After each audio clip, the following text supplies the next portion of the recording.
was privileged when this book first came out, because at the time, that's last year, I was doing a regular Sunday column in the Monitor, an opinion column or commentary, that it was my privilege to do a book review of this wonderful book. And it was exciting. I really thought this was an amazing book. I thought it was an amazing book, beginning with the title, Remembering the Future. How does anybody remember the future? Remembering that which has not happened. I was intrigued. Remembering the future. What's the opposite of remembering the future, friends? Forgetting the past. Oh yeah. And my mind went like, well, yes, I've made such concepts in literature. I've made such concepts. For instance, the Nigerians have a god, the god of gods. One of the gods who can throw a stone tomorrow and kill a bird flying yesterday.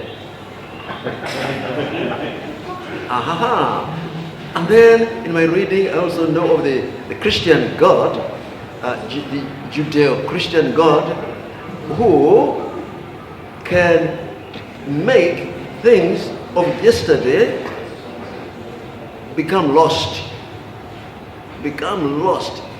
He treats the things you did yesterday and the day before and all the way back to the beginning of the cosmos. He makes them disappear. So he makes the past disappear. And he doesn't count your waywardness against you. It's like you never did the things that you did. I said, wow. My reading of this book is that it has a thesis. It has a thesis, a proposition that Jebuja, where we are headed to, we need the contribution of our cultures, the wisdom of our cultures. True or not true? True or not true? That's the thesis. What's the adversary of a thesis? What's the opposite of a thesis, friends? In logic, what's the opposite of thesis? Antithesis. And if you oppose an antithesis to a thesis, you get what? A synthesis. So I'm hoping, sir, that you'll be addressing us on this thesis and the possible antithesis and even the further possibility of a synthesis. Thank you so much.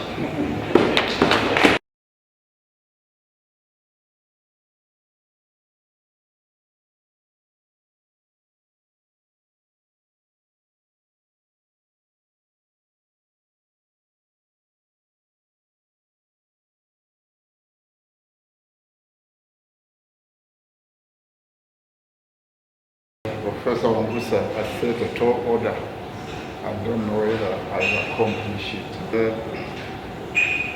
Last week, end of last week, by chance, Buwembo was at Chitala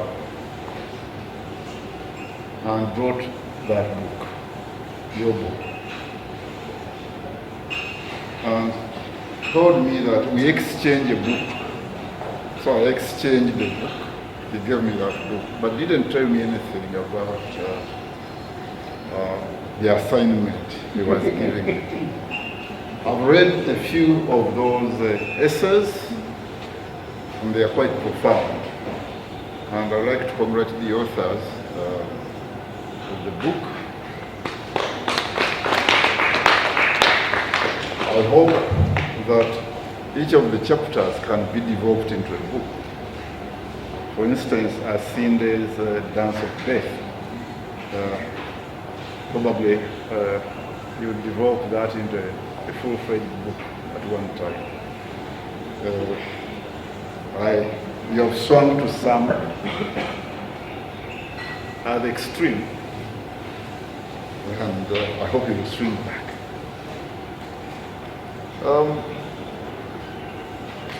Culture is very difficult to define.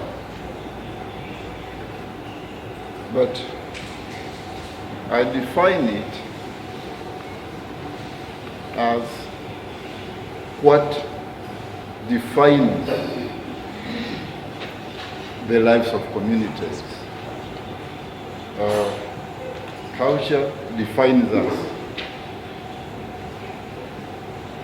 And if what defines us is taken away,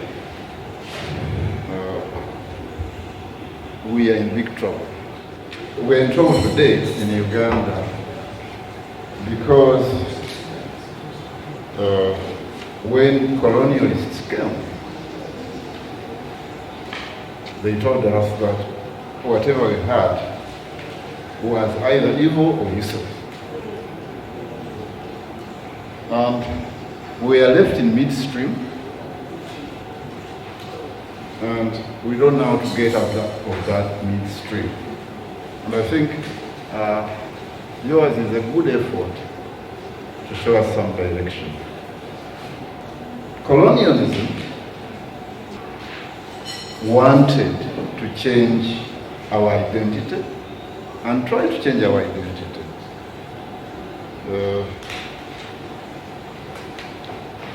In our cultures, we have spiritual needs, and these needs were met by our ancestors. And we were taught when Christianity arrived that that was evil, and that was primitive. And there are so many sweeteners. One of them was heaven. That if you join us in Christianity, then there is that afterlife. Everything should be okay. And that is maybe why we had these matters. Jesus died, and resurrection was in 3 days. That's what they were told. Now, if we are going for a weekend to the other world, maybe next week we shall be back. These people were not very schooled in Christianity, and they thought that, well, okay, we can go today, and in 3 days we shall be back. And that was a great attraction, I think. Tomorrow, it will be 62 years. And I'm fortunate to have been around when independence was declared. I wasn't here in Kampala, I was in Mbarara, at Intale School. But we were active at that time. But in 62 years, tomorrow, what have we achieved, really achieved? Now, we are told that these concepts of the West are wonderful. Democracy, a liberal economy, and we have tried these things. With democracy, each time there is an election, we are filled with fear and trepidation. Now, if democracy means fear and trepidation, then it is not such a good idea. In the realm of the economy, we are told to liberalize. And what results have we got? Huge debts, more poverty, and then those who told us to liberalize and destroyed our whatever little industries we had, have taken away everything. Imagine the Karamojong. The resources of Karamoja are enormous. Marble, 1,000 tons are taken out of Karamoja every day. Limestone, gold. Even if we didn't have cows in Karamoja, the Karamojong should live very comfortable. But with all these resources, why do the Karamojong starve from time to time? Why do they die of hunger? So the liberal economy has not liberated us. It has sunk us to a level where today even garbage can descend upon us and kill us. That's how terrible our development has become. Culture also concerns our spiritual needs. Naruvale means the abode of the spirits. And somebody should take a census to find out how many they are. So our societies were spiritual. They feared God in their own way, and they worshipped God. And when those who civilized us came, they took all this away. But I'm happy to inform you that quite a bit has been made. There are many of us, Christians and Muslims, who are in the mosques during the day and churches, and we're in our small worshipping areas at night. And I think it has worked very well. Because we have not been completely been emptied of what we had. Now, I want to remind you that Uganda is the colonial project. And I think we have failed to embrace the project because we think, many people think, that you can do a Bismarck in Uganda. How many wars have we had? One of them lasted 20 years. One of them lasted 5 years. And of course, when there is no actual firing, shooting, doesn't mean that there is peace. You may stop the guns, but there may not be peace. So, I think, can we look to the past in trying to embrace the colonial project and own it as our own project? Can we look at the past? Yes, I think so. Look at governance. You excuse me if I use the governance institutions which were here before the white colonialists came. The hierarchy, the autocracy, the rulers, in most cases were benevolent. And the ruled knew how to be ruled. And I think if we take governance as a factor limiting our development in Uganda, we could look at that past. But compared to that system, which had been spread all over Uganda, we don't have effective administration. Administrators during the colonial period, what did they do? Food security was one of them. They enforced food security throughout the country. Hygiene was another. And security, actually physical security. But these days, I don't think those rules are kept.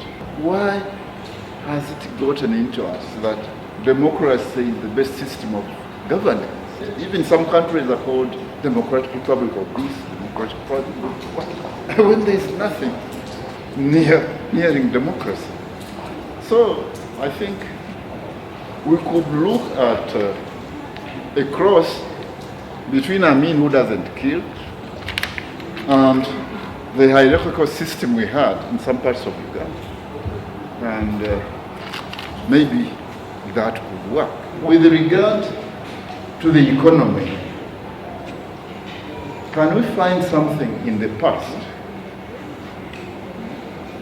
that used to work and that can probably replace what we have today? Not many communities in Uganda starved during the pre-colonial period and colonial period. Today, you hear that the starvation here, the acute hunger in that place. So, can we look in the past? There was communal work and helping each other out when there were shortages. And of course, there was the administration enforcing food security. In Uganda here, you had to have the Kabaka's garden. Although the Kabaka did it, he eat in your garden. So maybe that helped quite a bit, because there would be people inspecting, the chiefs would inspect. In the west, in the east, there were these granaries, and they had to be inspected to make sure that people have enough food during the dry season. So we have abandoned some of these things because we think they are primitive, but they worked for our ancestors. Maybe, to go back to governance, if there was some enforcement of regulations, such food security regulations, by the chiefs, we can look into the past and see what worked. What has happened to cooperative unions? Today, where are they? And during our ancient times, these cooperatives employed a lot of people. Young people in all sorts of jobs. Today, the equivalent of what the cooperatives did is being done on the street, because most of our young people are on these borders. Imagine how much they would produce if they did real work. And when you have cooperatives, that means that the people are participating in the economy. If I were a leader, I'd be happy to have a prosperous, rich people. Maybe cooperation can be counted as part of our culture in Uganda. So, these are the things we did in the past, turn around our economy. I think the reason why the cooperatives, as we knew them, and the momentum they had gathered, we lost all of that. And I'm not very fond of voting, but I have to say one thing about Obote. Strength during his time, the first time to become president, Obote the first, he really worked on the cooperatives. So that by 1965, we even had a Uganda Cooperative Bank. I think this was a great achievement. Although he tried to take the cooperative movement over, but he was strong enough to resist. I think one of the problems that our leaders should overcome is they should accept to share power. If we want to embrace the Uganda project, which is a colonial project, I think today we have to have some kind of conversation, some kind of dialogue. I remember that when this constitution was being made,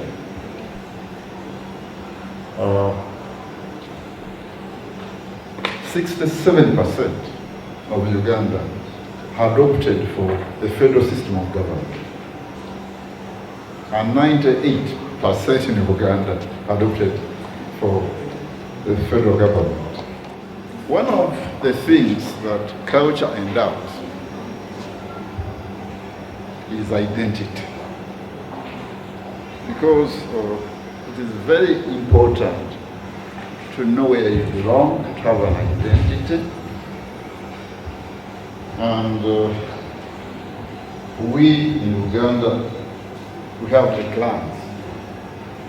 Those give us our identities. And I'm sure over Uganda we have clans. All these countries which have evolved first have kept their core identities, their languages, their religions, the way they worship their gods. They have kept those things. And that is what has enabled them to move very fast. But here, as I said, we are left in midstream. So that if your child speaks their language at school, they are punished. And at home, you communicate to them in a foreign language. I'm nothing against English. But, you know, my background, I first had an English word in P5. So that's where I started. You should encourage your children to have their languages, to learn their language first, and the other second or third. So those are the things we can do. Of course, the opposition from outside is very strong, very, very strong. It is interesting that your own university professors have got Confucius Center teaching Chinese culture. At Makerere, yes. And so many other places in Africa have established Confucius institutes. So that maybe in a few years' time, we shall be speaking Chinese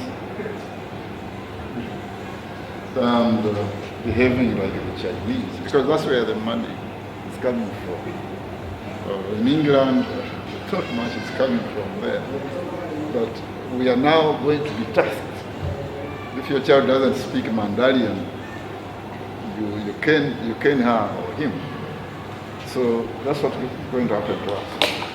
But we can do well with our languages. We can do very well. When children learn languages very fast, so you shouldn't worry. You can use it, the other language as language of commerce, international interaction, but let them get to their roots. I think we shall have better citizens. Because that's where the Moans of our ancestors are found in language. But this generation, your generation, should know that there are needs in midstream. That the British left us in the middle of the river, and we have not managed to swim to either end of the shores. If we go back to our culture, and I congratulate this venture, and if I knew that I was the keynote speaker, I would have paid more attention. But the few essays I read gave me the hope that the educated are moving in that direction. And that's why your book is important, and you should be able to get it known to the reading public. Unfortunately, there are so many distractions. The smartphone is our greatest enemy as writers, because people do not have time to read. They have time to look at the messages. Now, I haven't tackled my elder brother's challenge, but I hope others will create a thesis out of this. Thank you.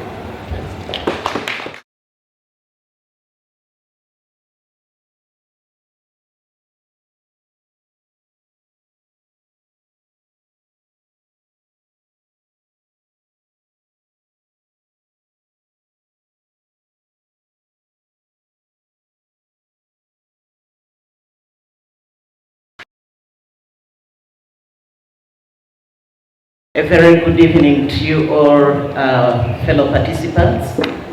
My name is Barbra Babweteera Mutambi, and I'm the Executive Director with the Cross-Cultural Foundation of Uganda. We are a non-governmental organization with a mission to promote an appreciation of culture as vital for human development that responds to our diversity as Ugandans. I must briefly say that the Cross-Cultural Foundation of Uganda is taking a lot of action to promote our culture. We believe that we have solutions within our cultural belief systems, practices, principles that can contribute to the development discourse in our country. The topic I was given today to talk about is cultural solutions to contemporary challenges, exploring traditional values in the context of modern governance, coexistence, and unity. And all these words as given fit very well within our program areas. Just briefly to say what we do at the organization, we promote heritage education. In secondary schools, we teach young ones about their culture. We developed toolkits. We train teachers on how to maintain vibrant heritage clubs within their schools, at least to afford young people an opportunity to learn about their culture.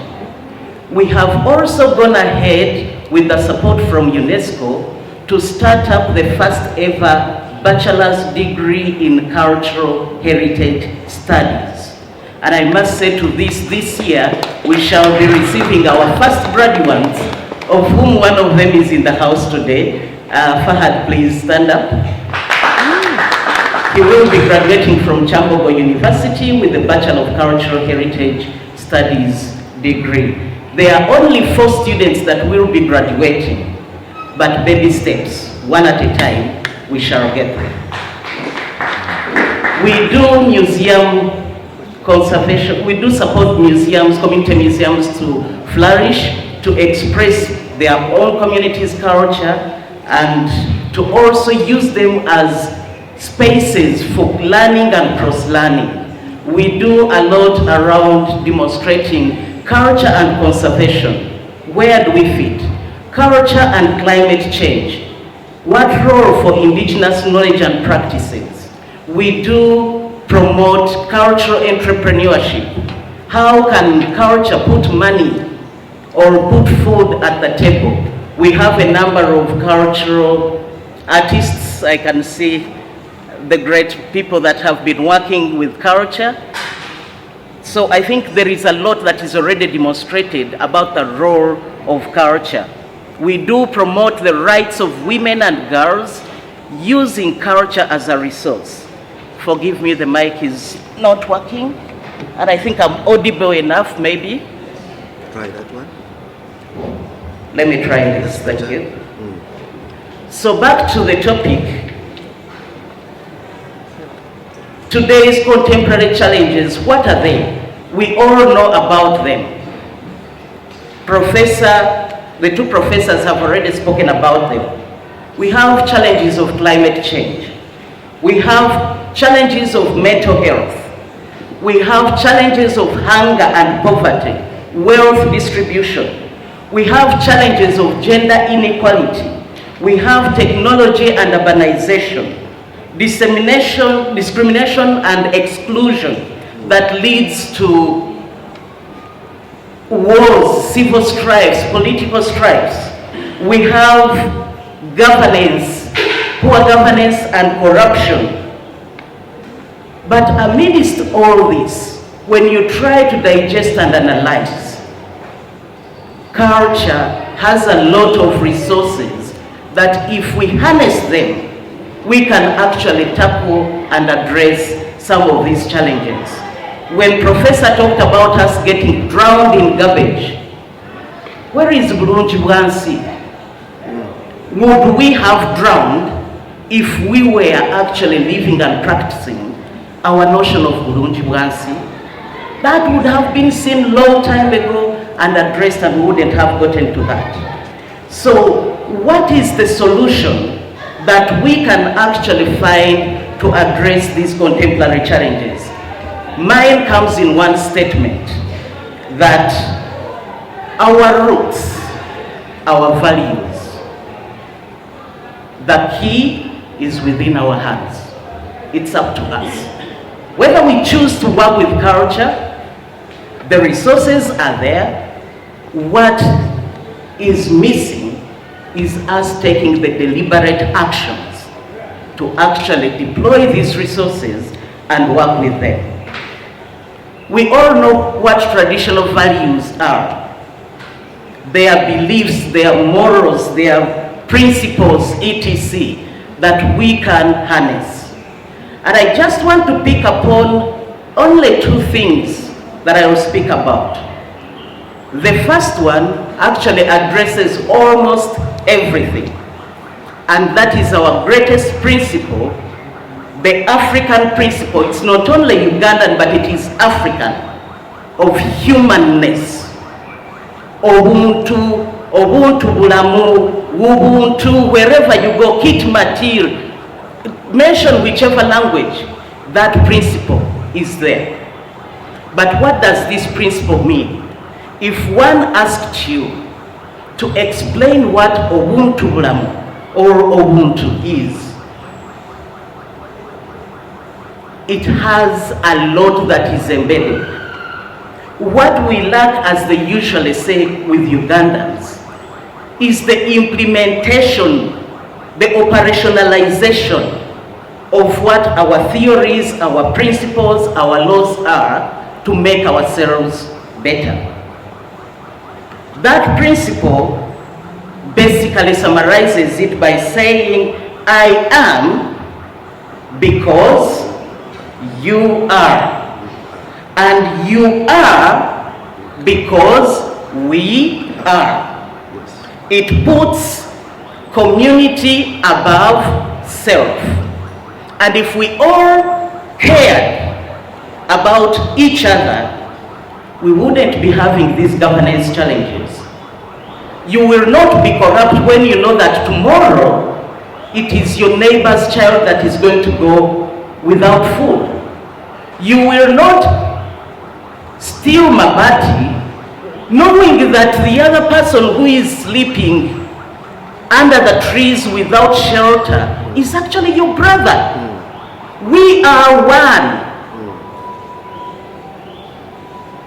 So what does this principle look like? If you try to, we did some research some time back, and we kept asking people, what do you think humanness is? And it was a little bit difficult for people to define it. So the easiest way was always for us to ask and say, what is it that you would be seeing in someone to define him or her as someone with Ubuntu bulamu? And the elements that kept coming out is exactly what we need for us to be able to prosper. And what are these elements? Mr. Lika has talked about justice. And it should be our justice that looks at community above individual. Yes. Secondly, it talks about honesty. Omuntu mulamu is very honest. Would we be having all these corruption cases where we are losing more than 38 million per year, and actually 38 is a very big understatement. 2.5 billion per day, according to yesterday. Thank you very much. Each one has numbers, and these numbers are continuing to grow. Yes. So where is honesty? Honesty is an element of Ubuntu Bulamu. You don't have it, you are not African, you are not Ugandan. Accountability. As a person with Ubuntu Bulamu, you have to be accountable to not only yourself, but to your immediate family, to your extended family, to your community, and to even the strangers that you come by. How have you treated them? Are you being accountable? Transparency is another element. The Baganda have a proverb that omuntu mulamu alinga olusuku olusalire. They are transparent, you can see through, you can never hide. I think the Baganda can help me here. Omuntu mulamu alinga olusuku olusalire. Yes, olusuku olusalire tewekwekamu. You can't hide. That is what Ubuntu Bulamu calls for, transparency. We get contracts here being done in a hideous manner. You only get to hear about them when they've gone wrong and people are in courts of law and money is being awarded, yet sometimes all this is even being done deliberately. So where is the transparency? Where is the Ubuntu Bulamu? Duty of care for others. That is where we will see Lunyiigo, caring for the sick. People are dying because of depression, not having anyone caring for them. No one is daring to give a listening ear. But our culture, our Ubuntu Bulamu, calls for a duty of care towards one another. Are we caring for the community? It calls for care for the environment. Above all, it calls for a sense of shame.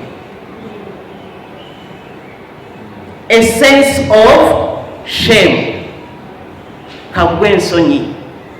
Hii gundi nakwata omwana. So and so defiles.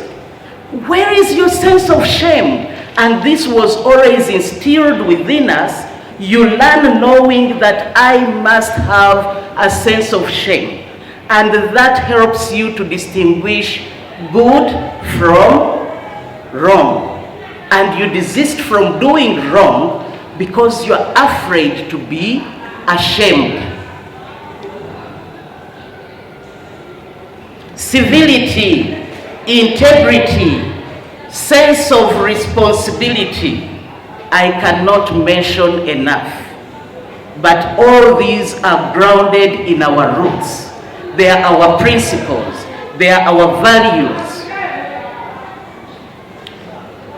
The other issue I wanted to talk about, apart from that very greatest principle of humanness, is the issue of our family values, our clan-based values and systems. If you want to promote our culture, our rich culture, the family is the unit that we must go to, and it's the place where all this nurturing happens. What is it that we are taught within our families? Hospitality. Uganda is very well known to be a hospitable country. And this comes from our values. But how are we utilizing it? How are we harnessing it to promote development, unity, and coexistence? In our families and clan-based systems, we promote respect for self and for elders. You can't have respect and then you do things that bring shame upon you. Violence is non-tolerable. When you see husbands beating wives, wives beating men, their husbands, this was unheard of. Let's get back to these values. Covenant keeping. If you had a covenant between even a stranger, immediately that person becomes your blood, you would call it like blood brother or sister. You were forbidden. Was that covenant? Covenant keeping. Okay. You were even prohibited from keeping away a secret or even food when this person came to your home. Among the Batoro, they have a belief that if you did such, you kept away food from a blood-pact friend, your tummy would swell. And you wouldn't recover from that unless you apologize and say, by the way, my brother, I have some jackfruit in here that I had kept away because it is the sweetest that I've ever had on my farm, and it has brought me troubles. Here it is, but can we share? That is the openness. Blood pact or covenant keeping was so important. If you took leadership roles, it's a covenant between you and your community. You wouldn't say that I am not your servant. You would indeed be their servant because that's the covenant you have done with them. Hard work is another principle within our family setting, excuse me, within our community setting.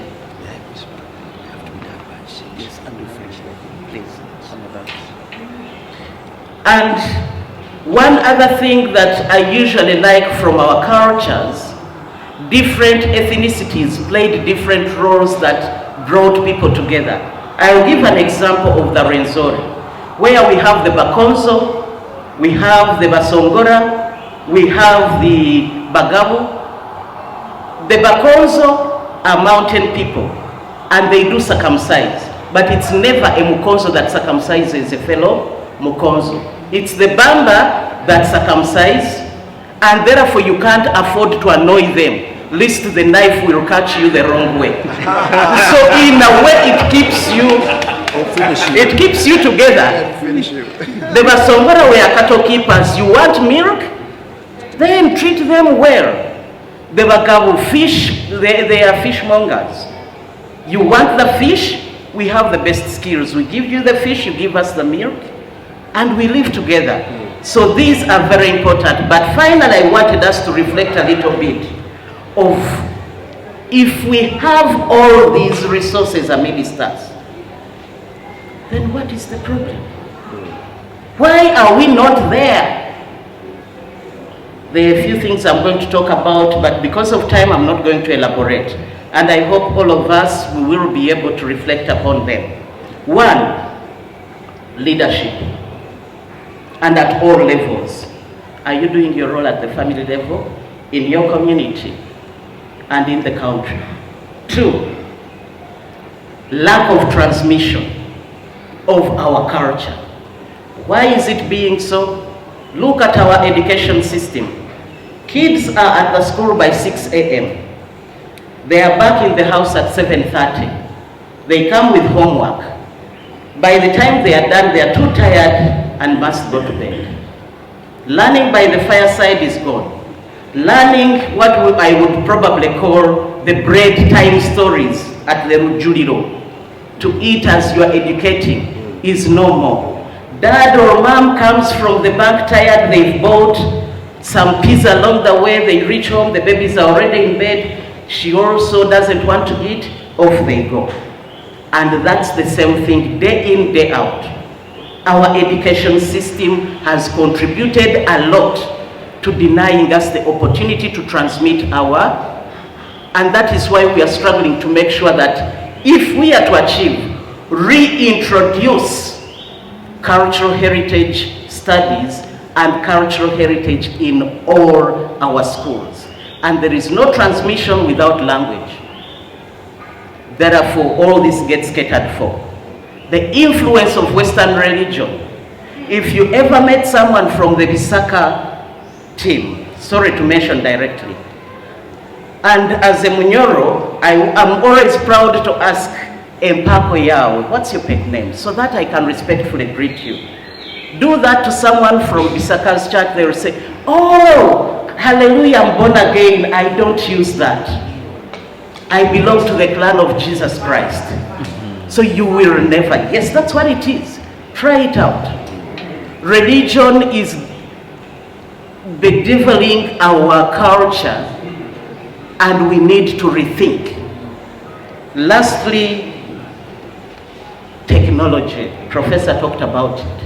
What is it that we are learning from technology? It's not bad per se to have technology. After all, we had it before the white man came. They were so surprised when they found us doing cesarean section in the 1880s or earlier than that. For them, that's when they interfaced with it. Technology isn't bad, but how are we using it? It is promoting who? Whose perspective is being listened to? There is a lot, ladies and gentlemen, that we could talk about, but because of time, allow me not to delve so much into others and call it a day. Happy Independence Day to you all.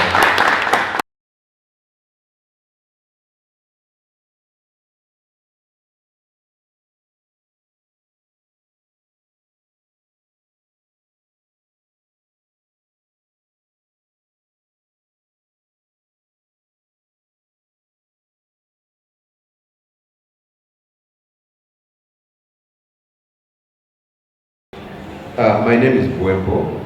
I've been in the media with him and other colleagues in the audience. The origin of our problems, I think, is that one, they were not accidental. Whatever the killing of the culture, it was deliberate. So I hope I'm attempting somehow to start by answering where Dr. George Lugalambi has ended, is that we need to understand, and when we start encouraging people to take on these assignments, reporting assignments, I think the first thing is for them to know that none of these things is like evolutional or accidental, but very deliberate by the colonial machine. We are accused of, actually, we accuse even our leaders of talking about colonialism and slave trade. But this is the origin of destruction of the culture, whatever was good in the culture. It goes even further, and these people who colonized us did not just do it to us. They did it to themselves when they were fighting for supremacy. And one of the things they've introduced to us, which is messing us up, which I don't think was here, is this whole idea of debt and making us indebted.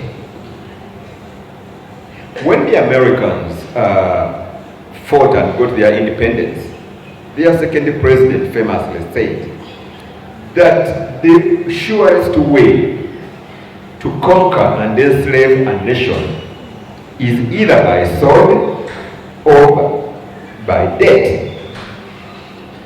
In the so-called modern times with the United Nations, okay, Russia has done it, but you don't just go and grab a country and start taking away their resources. Saddam tried it with Kuwait, but these are rare occasions. But it's being done all the time. And how is it done? By making you indebted. Now, tell me, is there any culture among all our communities in Uganda where people were enslaved by debt? No. When you are starting out in life, your family, your community would give you something to start on with, not as a loan.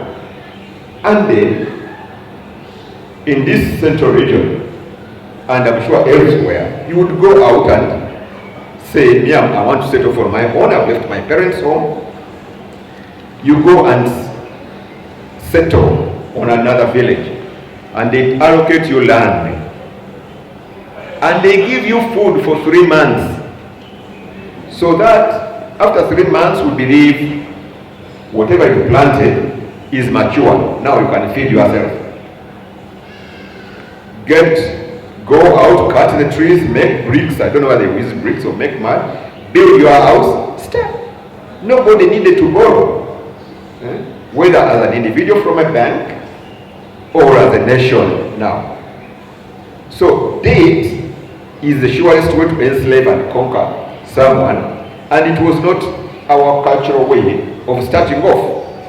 Today, they have kind of enslaved our mind to the extent that even at a time when our government, your government, was not spending during the lockdown, that's when it should have said, no more.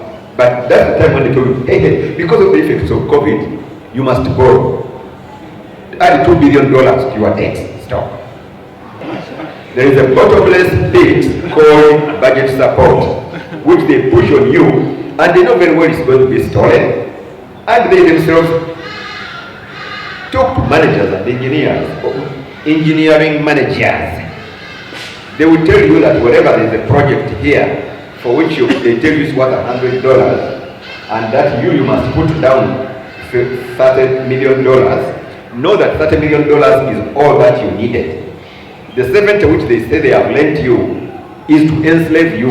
It has done nothing for you, but you are now a slave. They tell you to do this. If you don't do that, where is our money? That's why I don't think there is a president in Africa who is not a servant of the lenders, either the Chinese or IMF World Bank.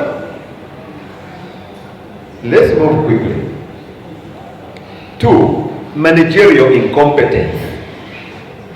There was no managerial incompetence where culture was the guiding principle of running our societies. Who tolerated incompetence? Let's take the most recent example or current example. People spend 10 years preparing a census for the country, population census. I don't know how many billions. Does anybody know the figure which was spent on the census? And you spend 10 years planning that. And you have all the experts, PhDs in this, in statistics, in whatever. At the end of the day, the whole report is becoming a laughing stock. A matter of counting, 1, 2, 3, arithmetic. You tell me, in 2014, the actually were so many, now they have declined by I think 20%. So in other words, for 10 years, actually, they're going to be dying and not giving back. Incompetence. Promotion of incompetence. And who are the others? Hey, the issue. The issues from 2014 and 2024 have declined, I don't know by how many. 30%? 40%? Bro, your people are not dying and not giving back. Now, if we followed our cultural ways to account and administer, say the clans, would you fail to account even for a single person? First of all, the family head knows how many. Is there a person who doesn't know how many children he has? Officially, in his household. And even that child you don't know, which is in another person's home, cancels out with the one which is in your home, which is not yours. Not so. So, that's why older people never used to go and kill another one because he has been, associating with your wife or whatever. You are raising somebody's child, someone else is raising yours also. So, Before you reach home, you see yeah. to allow the other to go. Exactly. When you are approaching your house in the evening, you make noise, what have you. So if there was some unauthorized visitor, you give him chance to escape. So that you don't have. Yeah, that's true. Now, 3, look at the environment where we have now. Can you talk about environment? and be listened to unless you have done a degree in this, in a curriculum which has been designed by from some European professors and so on. They come here. Yet we had perfect ways of preserving the environment.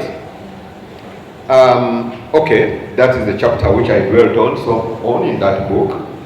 That we never had these environmental hazards and climate change and so on if we followed what we knew long ago.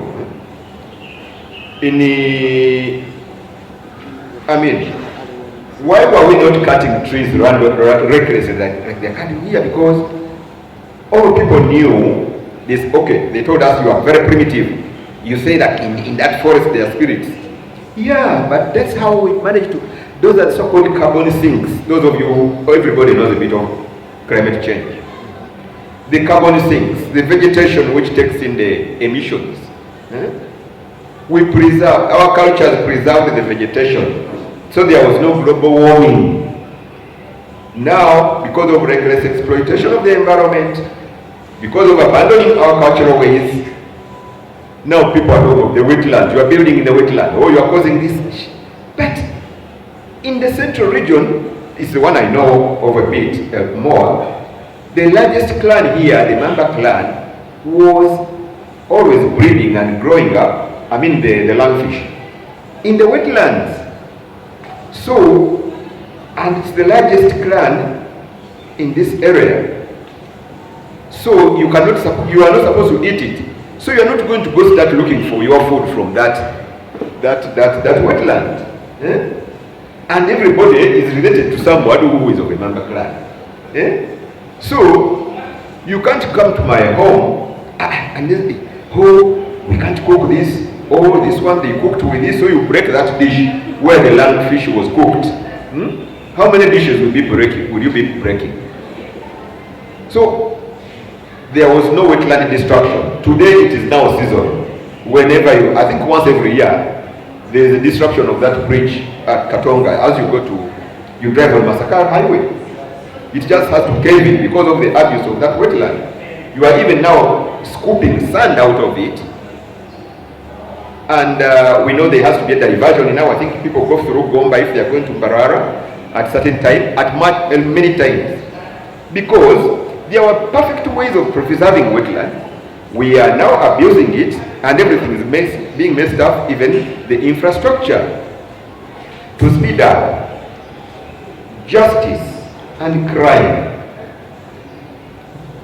Correct me if I'm wrong. Is there any culture, any group, now they call them what, tribes? Is there any nation in this country, which the colonials call tribes, where crime is glorified, where they say, oh, for us, in our kingdom or culture or tribe, the biggest thief is the one we respect most. When we want to give us a responsibility, the fellow we caught stealing a chicken, or the one who goes to, many of our kitchens were outside. So those riff-raff, worst chap, who goes and okujula, and gets people's food is being cooked. He steals the food which is being cooked. Is there a community which says, that's the one who shall give a responsibility? Today, in your country and mine, isn't it the thieves that we keep giving them the responsibilities to run our country and our government? But if we lived according to our cultures, would we be promoting and they even go out and defend themselves? Who didn't hear someone saying, this one, she steals, but when she steals, she comes and shares with you. What formula, what percentage does she use? So she will have to be protected and so on. She is a thief because she shakes, but when she steals, she brings. So is that our real way of allocating resources? Steal and whatever. How do you guarantee, if that is the way of guaranteeing of allocating resources, how do you guarantee that they will be equitably distributed? So if we get back and stopped admiring criminals, we stopped glorifying theft, I think we would be on the mend. We used to laugh at people in Kenya and said, oh, Kenyan's land issue is psychological, we need to know that it is coming to us also. That people grab land which they don't need, but they just need to grab it. It's like an alcoholic. I have to keep drinking, I don't know why, but I must drink another and another and another. That's how land has become. That's why people now are dispossessed. You cannot longer say that, I will go back to the village. If life in Kampala is too much, nganzira muchalo and I go and start farming. Is there a place where you can now just go back and say, yeah, I've come and start farming here? So the traditional systems of allocating land have been thrown away. It's no longer your right to get land just because you are Ugandan. Just because Uganda is all full of fertile land. Can you just go and start and get land? No. Our cultures always ensured food security. Today, let me ask you, you may not be farmers, but you eat food. Can you plant maize in Uganda today if you don't buy the seed? Is it? Yet most people now rely on posho, ugali and so on. But can you plant it if you don't buy the seed? So we no longer preserve what we've not eaten as seed, then we plant. No. Because someone has deliberately created that process whereby you cannot have seed for planting unless you buy it from their companies which make that thing. And they will even go ahead and create new, what are they called? Pests. And even pests. Yeah, so that you can buy their drugs and spray and, gosh, people, who doesn't know that all our varieties have disappeared? Many of them have disappeared. Plants, even though, medicinal plants. Today, you've set up hospitals which you cannot fully support. There are no ambulances to take this woman who is failing to deliver, and she dies, and the baby dies. There is no medical insurance. It is, we talk of things, we like to talk about things which we don't implement. So even health is no longer a right. Health service is not a right. If you don't have money, you die. Traditionally, the people have to die, that the poor person cannot access medicine. So, all these things which enabled everybody to lead a dignified life, free of hunger, were assured if by following our cultures. Our cultures were deliberately disrupted and those went away. So, to conclude, we must not lose sight of the fact that the erosion of our cultures was deliberate so that we become a hopeless population, begging, begging, begging. Government yetuyambe. Government wants also to be helped by the World Bank and IMF and China. Beggarliness. Is there dignity in begging?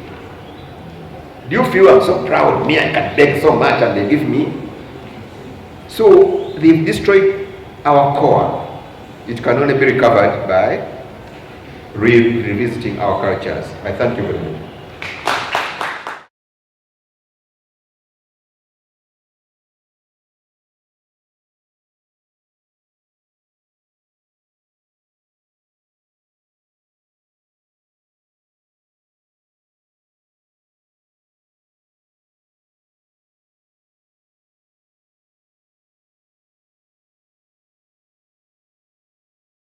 The organization that I work with at the Executive Director is the African Center for Media Excellence, or in short known as ACME.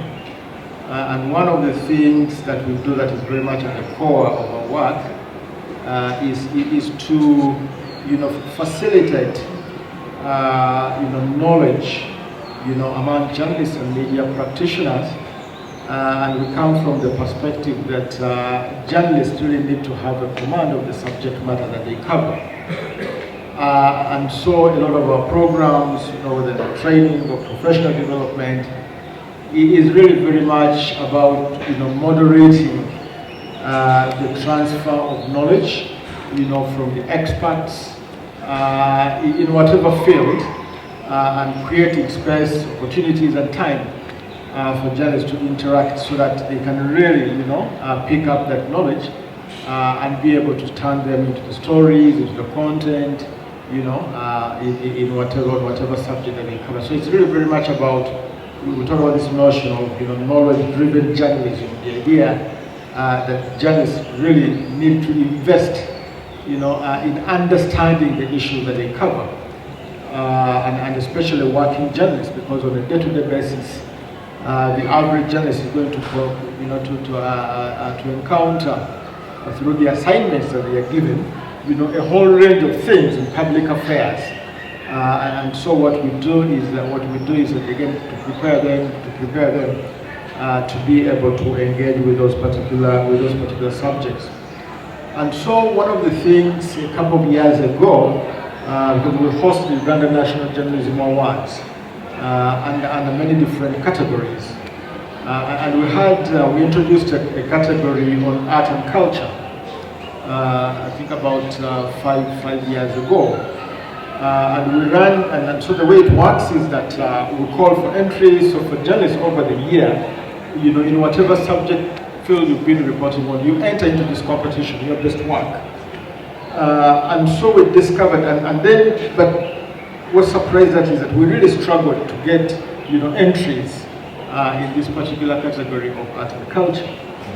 And in fact, to the extent that we scrapped that particular category, we decided that, there wasn't really, much interest in coverage, around culture. So there were one or two people, who kept, entering this competition, and we kept wondering, why are media people not picking these things up? Then a year ago, then of course the people who are covering this space were not really happy at all, so they really lobbied very aggressively, and so we reinstated that category, and we pretty much rebranded it, as in fact we separated art from culture, because there seemed to be a little bit of interest in art, but there was very little interest in culture, and so we sort of reconfigured this category and rebranded it as culture and traditional heritage, because we thought that reframing it that way will give attention to the very issue that Barbra is talking about. Because people would talk about, people would, there are a lot of journalists who cover art, but if you look at culture itself in the sense, that we understand it, there wasn't that much coverage. So we thought that perhaps,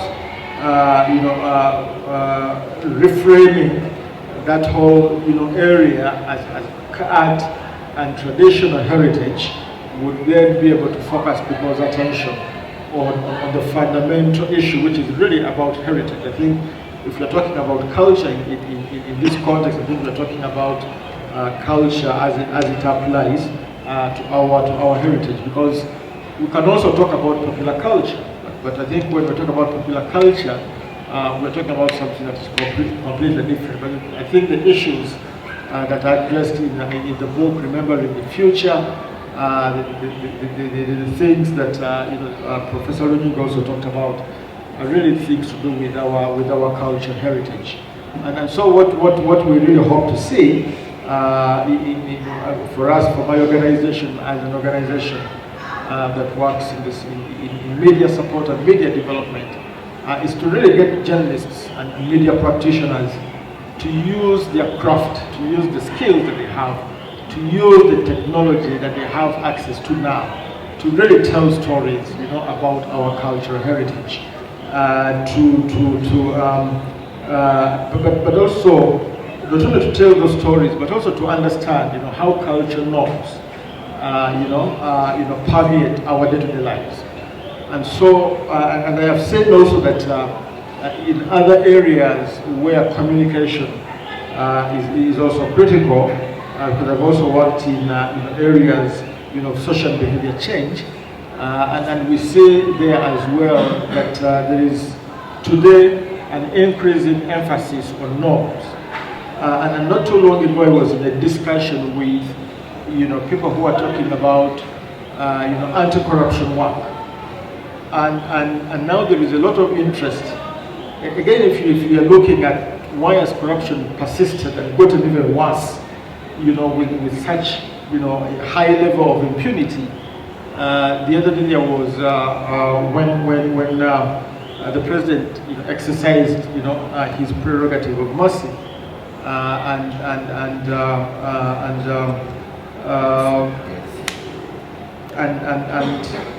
to benefit, that prerogative of mercy was exercised to benefit two individuals, unfortunately, one of them posthumously, who had been convicted, of high crimes. But you remember that case, of Kashaka, and it's good for him, obviously, if you are destined to spend 10 years in jail, even after serving in the public service for all that long, and you have this kind of reprieve, obviously, it's good for you, it's good for your family. And so arguments have come about in terms of what kind of message does that send to the rest of our society in terms of, these particular crimes, and especially in the context where the IGG was saying that she is really, her office is struggling, to recover, what is due to the taxpayer. You have mixed messages here. And I think, referring to some of the conversations I've had among people in the anti-corruption fight, and they're saying that, maybe we now need to look at our norms. What is it in our norms?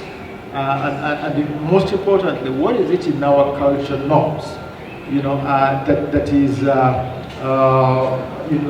normalizing, corruption, normalizing corruption. In many different spaces, especially in the public spaces, where resources are spent, where resources are invested, where resources are allocated. And I think so. There is, I think, from our work, with the media, I'm quite excited in learning from people like Barbra who are working in this space, and all the others who are working around issues of cultural heritage. How media can understand. What are those culture processes? Why is culture important? What are those elements within our cultural heritage that can become subject of tangible reporting? So that the focus is not really just on popular culture, but also really on our culture norms, and what is it in our culture norms that can be reported, investigated, and reported, as a story, for our audiences. Reported as, elevate culture norms into stories, that can be, popularized. Because if you think about, the creative arts today, if you're talking about the creative economy, look at what the people have been able to do in Nollywood, in Bollywood, and so on and so forth. How can we get, these stories of our culture and take them, into the mainstream of journalism? But that also requires that journalists actually do understand, what culture is, what heritage is, and hopefully we can start to have some discussion with the team at Chambogo in the work that they're doing in research about in the area of culture studies. So I think for me, very much the interest, that myself and my organization really have in this is very much about where does media and culture converge. And when we talk about culture, what exactly, are we talking about? If we are talking about, the cultural heritage of our society, what exactly are we talking about? How can it be investigated? How can it be reported? And how can we use, creative technology, media technology, to tap, stories that can then be, popularized, into the media, and really working across the culture space. People who are in culture practice, people who are in the arts, but people who are really using, culture as a basis of content, and then transforming that content into stories. And ultimately, finally, I think there is a lot, because if you think about a lot of the things that we're struggling with in terms of health behaviors, if you're talking about things we're struggling with in terms of, talk about even entrepreneurship. We're a country that people that start businesses all the time, and then we lose those businesses as quickly as we start them. What might it be? Is there something cultural? In speaking from a cultural heritage point of view, is there something really cultural that undermines our ability to run things and to run them efficiently? Look at public service. Look at the way we design our things. Look at the way engineers do their work, how they plan, and so on and so forth.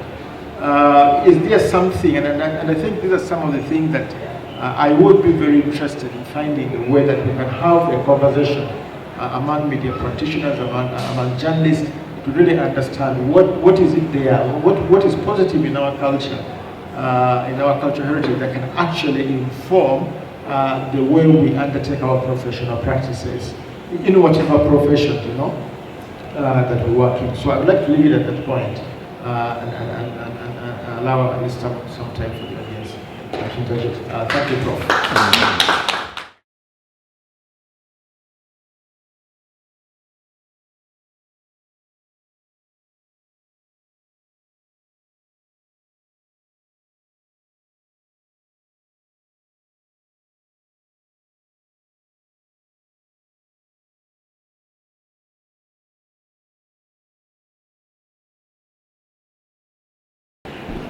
My name is Alike Pauchere.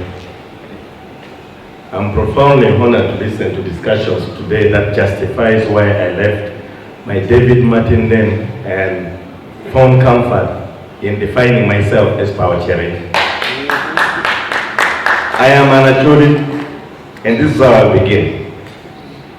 The greatest tragedy of our time has been to have the Chief Justice of this country as an Acholi, and the Minister for Justice and Constitutional Affairs as an Acholi, at a time when there are more justice needs that would have preferred that they don't defend the status quo, but they promote these ideals of what I have defined here as what should have been our calling for justice. In this piece, I write about our justice or their justice. I do reflections on my family struggling with the search for justice in the aftermath of the LRA war. Please note that while the negotiations for the peace process was ongoing, the two principles mentioned above were on one side searching for peace, and as advocates for justice, they sidestepped justice and came up with what now inspires my writing, as those still in search for peace.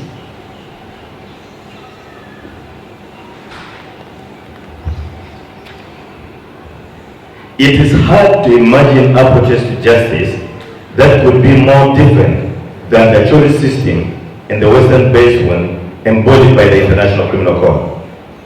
The latter is what scholars call a retributive system. Its fundamental objective is to punish those who have done wrong, whether that somehow offsets the harm done, comforts the afflicted by causing the tormentors to suffer, deters others from transgressing in the future, or somehow satisfies an abstract need for moral balance. I do not know. The Acholi justice is based on a completely different principle. At its root lies a belief in a moral order defined by Jah, defined variously as gods or divine spirits. When a crime is committed, Acholi believe their ancestors will send Chiam, spirits of the dead, to bring misfortune, illness, death, until an offender steps forward and accepts responsibility for his actions. Elders guide the process.